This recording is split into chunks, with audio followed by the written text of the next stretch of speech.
Une fois la vis du Z-stop réglée, la deuxième étape est de régler l'angle de la plaque afin que celle-ci soit perpendiculaire à la buse. On commence par faire monter la plaque manuellement, puis on peut verrouiller la position avec cette pièce bleue qu'on a trouvée sur Thingiverse. Le but du jeu n'est pas de rendre la plaque horizontale par rapport au sol comme on pourrait faire avec un niveau à bulle, mais de la rendre perpendiculaire à la buse. Celle-ci peut en effet être légèrement inclinée à cause du jeu des pièces qui la maintiennent. On veut que la distance entre la buse et la plaque reste constante partout sur la plaque. Il y a 3 ou 4 vis en dessous qui permettent d'orienter celle-ci.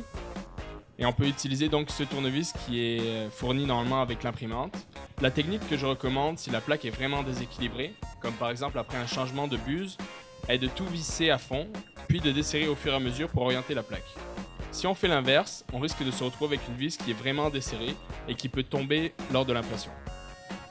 On peut visser ou dévisser selon l'axe à régler, sachant que lorsqu'on n'a que 3 vis, une est évidente, mais les 2 autres sont légèrement désaxées et cela peut être très difficile de régler correctement le niveau de la plaque. On peut avancer et reculer la plaque ensuite pour vérifier, en prenant soin de vérifier que les moteurs sont bien éteints sur le logiciel. Si la plaque résiste, vérifiez ce dernier point. Pareil pour la buse, on peut vérifier selon l'axe des X si le niveau est constant entre la buse et la plaque. Finalement, on peut utiliser une feuille pour vérifier uniformément sur la plaque si le niveau reste constant. Félicitations, vous avez presque terminé la calibration, il ne reste plus que le Z offset à régler qui est dans la prochaine vidéo.